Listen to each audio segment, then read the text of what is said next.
Hello dear students, आपका स्वागत है मेरे यूट्यूब चैनल लर्निंग बुक में, जिसमें कि हम लोगों ने अभी तक सॉलिड स्टेट चैप्टर कंप्लीट कर लिया। उसके एनसीईआरटी के क्वेश्चंस देख लिए, क्वेश्चंस लगा लिए। आपके जितने डाउट्स थे वो मैंने क्लियर कर दिए। प्रीवियस ईयर बोर्ड में कैसे क्वेश्चंस आए हुए ये भी मैंने आपको एक्सप्लेन कर दिया। आज जो चैप्टर में स्टार्ट करने चल रहे हैं वो है सोल्यूशन। देखिए, फर्स्ट ईयर में आप एक चैप्टर पढ़ के आए हैं गैसियस स्टेट। वहाँ पे गैसियस स्टेट में लास्ट में आपने एक पॉइंट पढ़ा था लिक्विड स्टेट, जहाँ पे लिक्विड स्टेट के बारे में थोड़ा सा लैमिनर फ्लो और विस्कोसिटी के बारे में पढ़ा था।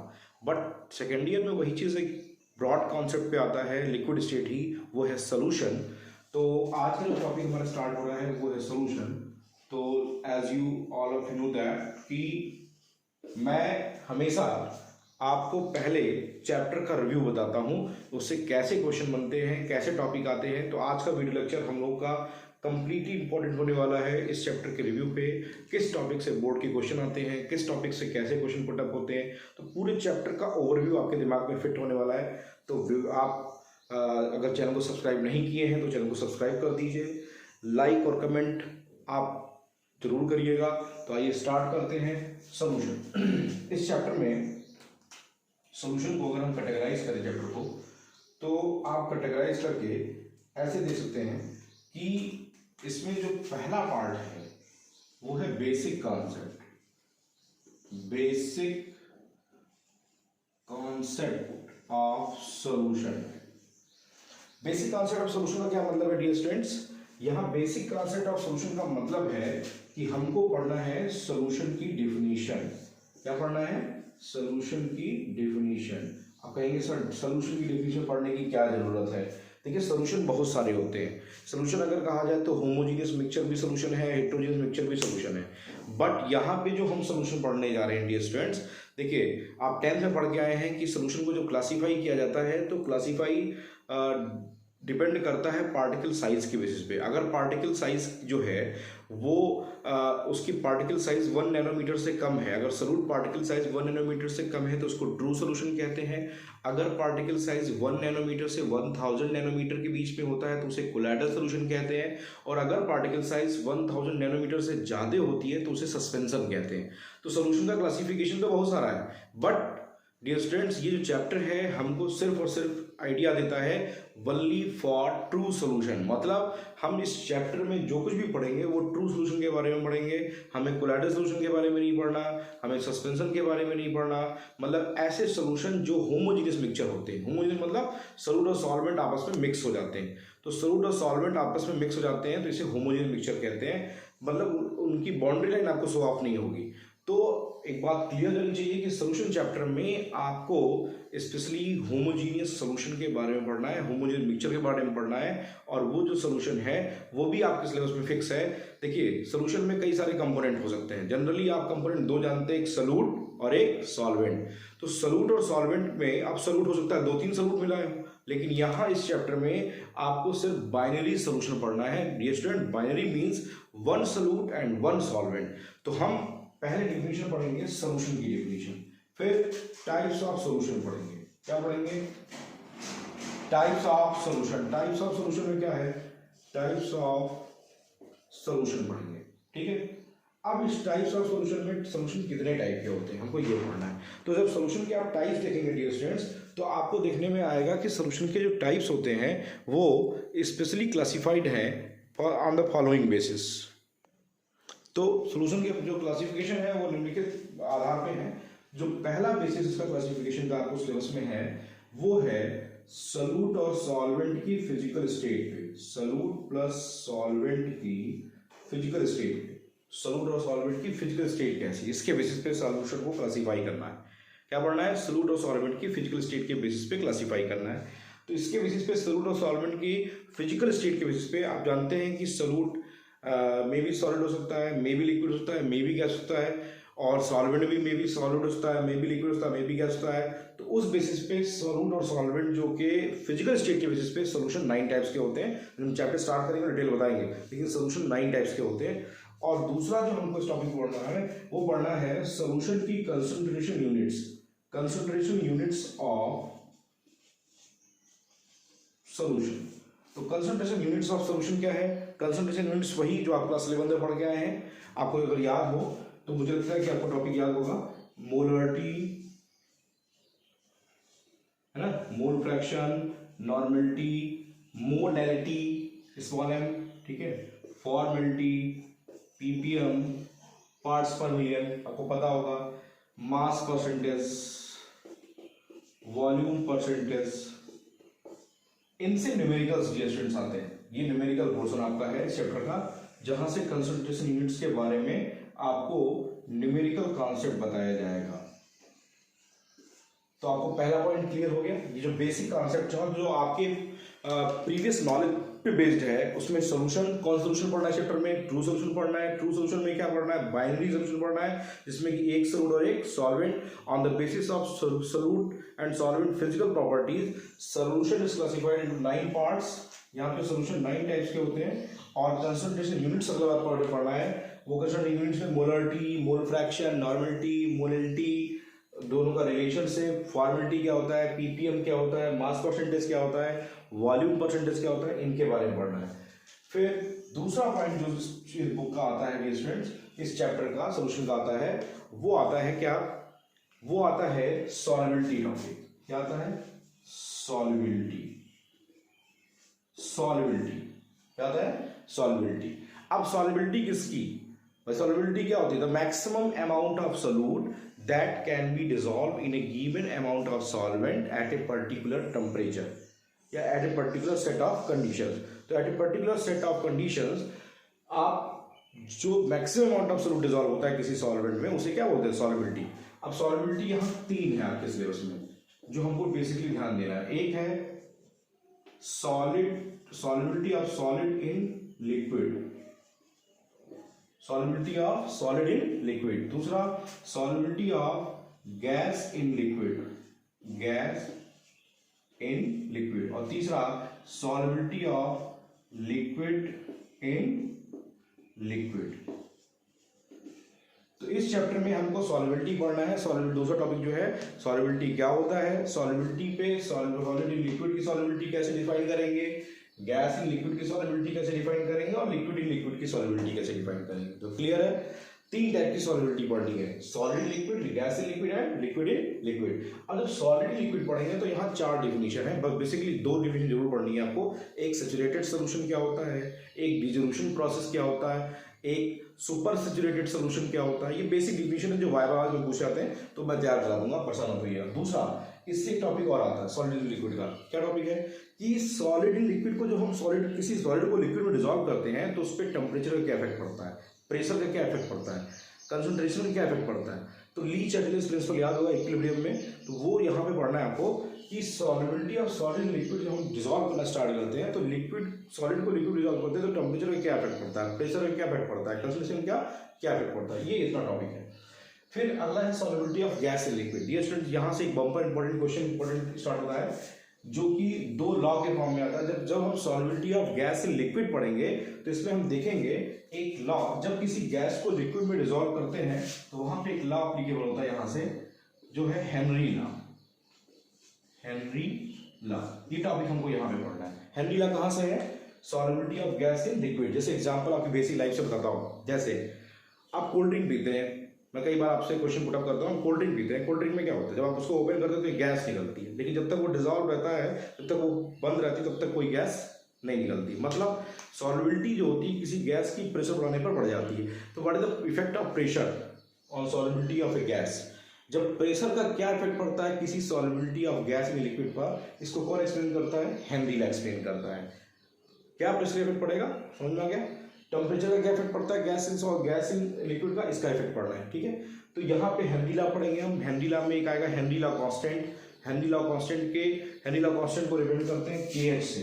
किससे रिप्रेजेंट करते हैं, KH से। तो हेनरी लॉ में Henry law constant, Henry law का स्टेटमेंट जो कि प्रेस इफेक्ट ऑफ प्रेशर बताता है, इस पर solubility of gas in liquid पर, हेनरी लॉ कांस्टेंट के बारे में कौन कौन से फैक्टर हैं जो हेनरी लॉ कांस्टेंट को इफेक्ट करते हैं। इससे 2-3 क्वेश्चन, जैसे मैंने उसका एप्लीकेशन बताया, what is the limitation of Henry law, what is the application of Henry law. इस साल बोर्ड में आया था, इस साल बोर्ड में what is the limitation of Henry law पूछा गया था। तो क्वेश्चन बहुत इंपॉर्टेंट, तो हेनरी लॉ इस चैप्टर से आया, इस टॉपिक से। फिर अगला आता है solubility of liquid in liquid पे आएंगे। तो यहाँ एक लॉ पढ़ेंगे हम, राउल्स लॉ। क्या पढ़ेंगे? Raoult's law. राउल्स लॉ बहुत इंपॉर्टेंट है स्टूडेंट्स। हम यहाँ पे कॉन्सेप्ट पढ़ेंगे, वेपर्स कॉन्सेप्ट। वेपर क्या होता है ना, वेपर का कॉन्सेप्ट पढ़ेंगे। तो वहां पे देखेंगे राउल्स लॉ एप्लीकेबल होगा कि राउल्स लॉ बताएगा कि भैया प्रेशर बढ़ाने पर सॉल्युबिलिटी पे क्या इफेक्ट पड़ता है, लिक्विड इन लिक्विड में या सॉलिड इन लिक्विड में। तो राउल्स लॉ दो टाइप से पढ़ेंगे डियर स्टूडेंट्स। एक क्या होता है राउल्स लॉ, एक होता है when both components are volatile. आपको कहेंगे सर वोलाटाइल का क्या मतलब होता है? वोलाटाइल का मतलब ये होता है dear students, when both substance get volatile. Volatile मतलब जैसे जस्ट लाइक पेट्रोल क्या होता है, वोलाटाइल हो जाता है। वाटर वोलाटाइल हो जाता है, हीट पड़ी नहीं वोलाटाइल हो जाता है। तो जो चीज वोलाटाइल है, तो वोलाटाइल को वोलाटाइल में डिसॉल्व करते हैं तब राउल्स लॉ क्या होगा, वोलाटाइल में नॉन वोलाटाइल सॉल्यूट मिलाते हैं तब क्या होता है। तो राउल्स लॉ पढ़ना है दो केस में हमको, volatile in non volatile and for volatile liquids. When both liquids are volatile then Raoult's law क्या है, when both liquids are non one liquid is volatile and another is non volatile, तब Raoult's law क्या है। यहाँ पे हमको दो law पढ़ने हैं, हेनरी लॉ और राउल्स लॉ। ठीक है, तो जब आप हेनरी लॉ पढ़ लेंगे, राउल्स लॉ पढ़ लेंगे, तो इस राउल्स लॉ से फिर एक नया पॉइंट आएगा। तो आई होप ये टॉपिक क्लियर हो गया होगा। एक टॉपिक ये हो गया, इससे न्यूमेरिकल आता है, ये क्लियर हो गया। दूसरा पॉइंट आपको याद हो गया होगा सॉल्युबिलिटी में, तीन सॉल्युबिलिटी, इससे क्या क्वेश्चन बनता है, सैचुरेटेड, सुपर सैचुरेटेड, ये सारे क्वेश्चन बनते हैं। इफेक्ट ऑफ टेम्परेचर प्रेशर बनता है, गैस से लिक्विड पे सॉल्युबिलिटी पे प्रेशर का क्या इफेक्ट पड़ता है, कौन बताता है, हेनरी लॉ। हेनरी लॉ से क्या क्या क्वेश्चन बनते हैं, हेनरी लॉ क्या है, हेनरी लॉ का एप्लीकेशन क्या है, हेनरी लॉ का लिमिटेशन क्या है, हेनरी लॉ से कैसे आप pH की वैल्यू को डिफाइन करेंगे। ठीक है, लिक्विड में लिक्विड पे क्या है, राउल्स लॉ वेपर प्रेशर के बेसिस बताता है। तो राउल्स लॉ के बारे में पढ़ेंगे। अब राउल्स लॉ से बहुत सारे क्वेश्चन है डियर स्टूडेंट्स, तो आइए देखते हैं क्या क्या क्वेश्चन इससे बनते हैं राउल्स लॉ से। अगर राउल्स लॉ की बात करें तो जो आपका राउल्स लॉ है वो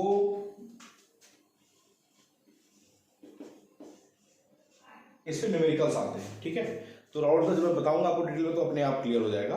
तो राउल्स लॉ का कोई प्रॉब्लम नहीं है, लेकिन राउल्स लॉ से जो और अदर क्वेश्चन आते हैं कि जितने भी सोल्यूशन राउल्स लॉ फॉलो करते हैं उनको बोलते हैं आइडियल सोल्यूशन। तो एक नया पॉइंट आया कि आइडियल सोल्यूशन क्या होता है। तो आइडियल आएगा तो एक क्वेश्चन और आएगा नॉन आइडियल।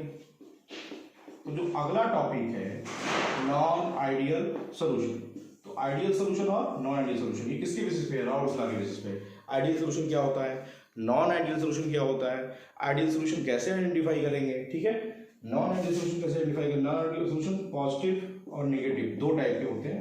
एक होता है राउल्स लॉ जो फॉलो करता है उसको आइडियल सोल्यूशन कहते हैं। Those solution which follow Raoult's law is known as ideal solution, those solution which doesn't obey Raoult's law is known as non ideal solution. Non ideal solution दो type के होते हैं, positive deviation show करने वाले और negative deviation show करने वाले।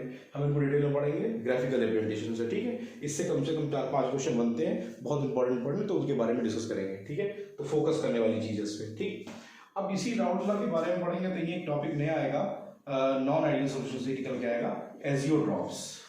क्या आएगा, एजियोट्रॉप्स। एजियोट्रॉप्स क्या होता है, ठीक है, एजियोट्रॉप्स क्या होता है, एजियोट्रॉप्स दो ऐसे लिक्विड होते हैं जिनका बॉइलिंग पॉइंट डिफरेंट होता है। जैसे मान लीजिए लिक्विड ए है, इसका बॉइलिंग पॉइंट 50 हो, एक लिक्विड बी है, इसका बॉइलिंग पॉइंट 40 हो, दोनों को मिक्स कर दीजिए। मिक्स करने के बाद उनका बॉइलिंग पॉइंट एक ही हो जाएगा। अब मिक्स करके बॉइल करेंगे तो एक ही पॉइंट पे दोनों बॉइल करेंगे एक साथ। ऐसे लिक्विड्स को क्या बोलते हैं, एजियोट्रॉप्स। तो एजियोट्रॉप्स को इसी नॉन आइडियल सोल्यूशन के बेसिस पे डिफाइन करेंगे। तो ये राउल्स लॉ से क्या क्या क्वेश्चन बनते हैं, कैसे क्वेश्चन आते हैं। राउल्स लॉ से न्यूमेरिकल पोर्शन बहुत आता है डियर स्टूडेंट, बहुत ही इंपॉर्टेंट है, बम्पर इंपॉर्टेंट है न्यूमेरिकल। और आइडियल नॉन आइडियल से ऑब्जेक्टिव क्वेश्चन बनते हैं और थ्योरेटिकल क्वेश्चन बनते हैं। ठीक है, इनको फोकस करना है। पॉजिटिव नेगेटिव दो टाइप का है, डिफरेंस पूछता है बोर्ड में, आइडियल नॉन आइडियल में, एजियोट्रॉप्स के बारे में हो जाएगा। अगला पॉइंट जो हमको पढ़ना है इस चैप्टर में वो पढ़ना है, जब हम इनके बारे में डिटेल जानेंगे तो जो राउल्स लॉ अच्छे से समझ में आ जाएगा, आपको पूरा डिटेल एकदम से क्लियर हो जाएगा। तो हमको पढ़ना है कोलिगेटिव प्रॉपर्टीज। सॉल्यूशन की एक सबसे बड़ी प्रॉपर्टीज होती है colligative properties. Colligative properties the numerical portion of this chapter. Colligative property इस चैप्टर का न्यूमेरिकल पोर्शन है, जहां से न्यूमेरिकल स्टार्ट होता है। न्यूमेरिकल एक हेनरी लॉ का भी है, हेनरी लॉ का आप लोग पढ़ेंगे तो P = KHX ये आएगा। इससे एक न्यूमेरिकल है, हेनरी लॉ से न्यूमेरिकल, राउल्स लॉ से न्यूमेरिकल, कंसंट्रेशन यूनिट से न्यूमेरिकल, तीन न्यूमेरिकल कॉन्सेप्ट। चौथा कोलिगेटिव प्रॉपर्टी। कोलिगेटिव प्रॉपर्टी किसे कहते हैं, ऐसी प्रॉपर्टी जो सिर्फ नंबर ऑफ सॉल्यूट पार्टिकल पे डिपेंड करती है, उसके नेचर पे डिपेंड नहीं करती है। सॉल्वेंट के नेचर पे डिपेंड नहीं करती है, सिर्फ डिपेंड किससे करती है, नंबर ऑफ पार्टिकल्स पे डिपेंड करती है। अब यहाँ पे आपके सिलेबस में 2-3 है, एक है RLVP, दूसरा है कोलिगेटिव प्रॉपर्टी जो सिलेबस में है, एक है depression freezing point, depression in freezing point delta TF, तीसरा है elevation boiling point, elevation in boiling point delta TB, और चौथा है वो है ऑस्मोसिस, ऑस्मोसिस। तो आपके सिलेबस में 4 कोलिगेटिव प्रॉपर्टीज हैं, इन सब के मैथमेटिकल एक्सप्रेशन हैं, वो मैथमेटिकल एक्सप्रेशन कैसे आते हैं, उनसे न्यूमेरिकल पोर्शन बनता है, बहुत ही आसान है। तो RLVP, depression freezing point, elevation boiling point, osmosis. जैसे एग्जांपल आपको बताता हूँ, डिप्रेशन फ्रीजिंग पॉइंट RLVP के बारे में, वो राउट्स का सेकंड लॉ ही है, मैं डिस्कस करूंगा तो बताऊंगा वहाँ पे। डिप्रेशन फ्रीजिंग पॉइंट, इन दोनों से न्यूमेरिकल बहुत बम्पर आते हैं। ऑस्मोटिक से बहुत बेसिक सा न्यूमेरिकल क्वेश्चन बनता है, RLVP से भी बहुत आसान न्यूमेरिकल्स बनते हैं, मेन इनसे न्यूमेरिकल बनते हैं। RLVP के न्यूमेरिकल्स थोड़े से आपको बहुत ही ईजी है, बट थोड़ा सा कॉन्सेप्ट अगर क्लियर है तो कर ले जाएंगे आप। ये चारों पॉइंट न्यूमेरिकल के हैं।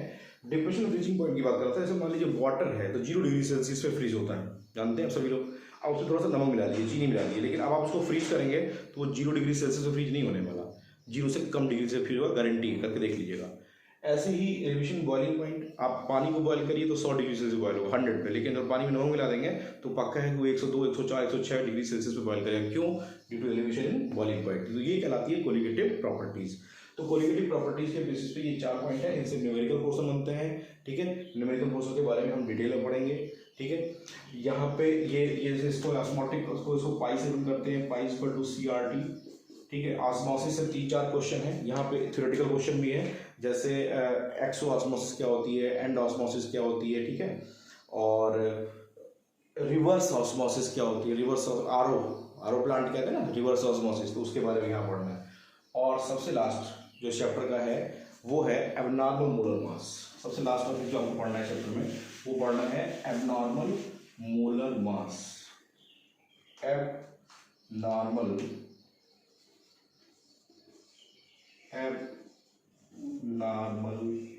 Molar mass. Abnormal molar mass से हर साल क्वेश्चन आते हैं स्टूडेंट्स। आपकी बार भी एक क्वेश्चन आया था 3 नंबर का, और वो क्या आता है एबनॉर्मल मोलर मास का मतलब कि एबनॉर्मल का मतलब ये होता है जो चीज़ नॉर्मल ना हो। जैसे मैं एसिटिक एसिड को डिजॉल्व करूँ, CH3COOH डिजॉल्व करूँगा तो ये आयनाइज हो जाएगा। पहले मोलर मास कितना रहा होगा 60, आयनाइज होने के बाद कितना हो गया ये 59, ये 1, मोलर मास क्या हो गया, घट गया। या फिर क्या हो गया, 2 मॉलिक्यूल जुड़ जाए तो क्या हो जाएगा, एसोसिएशन। तो ये एबनॉर्मल मोलर मास है, ये 2 चीजों की वजह से होता है, एक होता है एसोसिएशन और एक होता है डिसोसिएशन। इसी पे टॉपिक के न्यूमेरिकल्स बच्चों को सबसे ज्यादा फंसते हैं, जो जल्दी समझ में नहीं आते हैं। हमें क्या पढ़ना है, एबनॉर्मल मोलर मास क्या होता है, जब किसी सब्सटेंस के बीच मॉलिक्यूलर एसोसिएशन हो जाए या फिर मॉलिक्यूल्स ब्रेक हो जाए तो उनके मॉलिक्यूलर मास की वैल्यू चेंज हो जाती है। तो जो मॉलिक्यूलर मास की वैल्यू चेंज होती है उसी को बोलते हैं एबनॉर्मल मोलर मास। तो एबनॉर्मल मोलर मास किसकी वजह से होता है, या तो एसोसिएशन या फिर डिसोसिएशन। तो एसोसिएशन और डिसोसिएशन में हमको 2 टॉपिक पढ़ना है, डिग्री ऑफ डिसोसिएशन और डिग्री ऑफ एसोसिएशन। इससे न्यूमेरिकल बहुत बढ़िया आते हैं, थोड़ा सा कॉम्प्लिकेटेड है, बहुत ईजी है, परेशान मत होइए, बने रहिए मेरे साथ वीडियो चलो, मैं आपको पूरा कॉन्सेप्ट क्लियर करूंगा, टॉपिक आएगा तो पढ़ाएंगे। और इन दोनों को डिफाइन करने के लिए किसी सोल्यूशन में एसोसिएशन हुआ कि नहीं हुआ, डिसोसिएशन हुआ कि नहीं हुआ, एक नया फैक्टर आपको पढ़ना है, जो सबसे लास्ट चैप्टर है, लास्ट टॉपिक है, van't Hoff factor. Van't Hoff factor ये सबसे लास्ट टॉपिक है आपके सिलेबस में, वांट हाफ फैक्टर। तो dear students, van't Hoff factor आपको बताएगा कि एसोसिएशन हो रहा है, डिसोसिएशन हो रहा है, आई की वैल्यू देख करके आप बता सकते हैं कि एसोसिएशन है कि डिसोसिएशन है कि कुछ भी नहीं है, ठीक है। तो वांट हाफ फैक्टर के बारे में पढ़ना है। तो इस तरीके से आपने देख लिया होगा कि इस चैप्टर में हमको सोल्यूशन की बेसिक कॉन्सेप्ट को पढ़ना है, टाइप्स ऑफ सोल्यूशन पढ़ना है, कंसंट्रेशन यूनिट्स पढ़ना है, सॉल्युबिलिटी जब पढ़ेंगे तो वहाँ पे 2 लॉ आएंगे, हेनरी लॉ और राउल्स लॉ। राउल्स लॉ जब पढ़ेंगे तो वहाँ से आएगा आइडियल सोल्यूशन और non ideal solution. Non ideal solution में 2 आएगा, पॉजिटिव और negative deviation. Non ideal solution से ही आएगा एजियोट्रॉप्स। उसके बाद हमको पढ़ना है कोलिगेटिव प्रॉपर्टीज। कोलिगेटिव प्रॉपर्टी 4 है आपके सिलेबस में, RLVP, depression freezing point, elevation boiling point, और सबसे लास्ट पॉइंट जो है वो क्या था, ऑस्मोसिस था। ऑस्मोसिस में थोड़ा सा थ्योरेटिकल पोर्शन है और लास्ट में एक न्यूमेरिकल पोर्शन है जो कि रिवर्स ऑस्मोसिस के फॉर्म में है। और सबसे लास्ट है एब्नॉर्मल मोलर मास, जिसमें कि एसोसिएशन और डिसोसिएशन में डिग्री ऑफ एसोसिएशन और डिग्री ऑफ डिसोसिएशन क्या होता है और वन हाफ फैक्टर क्या होता है। तो इस चैप्टर का एक ओवरव्यू आपको क्लियर हो गया होगा। न्यूमेरिकल जो सबसे ज़्यादा आपको फंसाएंगे वो यही पोर्शन आएगा, एब्नॉर्मल मोलर मास या फिर कोलिगेटिव प्रॉपर्टी। राउंड्स के क्वेश्चन आपके बहुत अच्छे लग जाएंगे, कोई दिक्कत नहीं आएगी, बस आप थोड़ा सा मेरे साथ बने रहिए। तो कल हम लोग स्टार्ट करेंगे पहला कि व्हाट इज सोल्यूशन, सोल्यूशन की डिफिनीशन, सोल्यूशन का क्लासिफिकेशन और कंसंट्रेशन यूनिट्स। 3 टॉपिक कल के वीडियो लेक्चर में हम कवर करेंगे। आज के वीडियो लेक्चर के लिए आपको बहुत बहुत धन्यवाद। वीडियो लेक्चर को कंप्लीटली देख लीजिएगा, आप अपने चैप्टर को अपने दिमाग में बैठा लीजिएगा। कल से कॉपी अपनी स्टार्ट करिए, नोट्स बनाना स्टार्ट करिए, सेकंड चैप्टर को स्टार्ट करने चले स्टूडेंट्स। आपको ये वीडियो लेक्चर कैसा लगा, क्या इस चैप्टर को पढ़ने को, इस वीडियो लेक्चर को देखने के बाद आपके दिमाग में थॉट डेवलप हुई कि हमें क्या पढ़ना है, किस जगह ज़्यादा फोकस करना है। ये सब आईआईटी का क्वेश्चन है और नीट का सब आएगा बोर्ड में भी आएगा, कंपटीशन में भी आएगा। तो इस चैप्टर को थोड़ा कंसंट्रेट होकर पढ़ाइएगा। Thanks for watching my video. Like और कमेंट करना मत भूलिएगा। Thank you.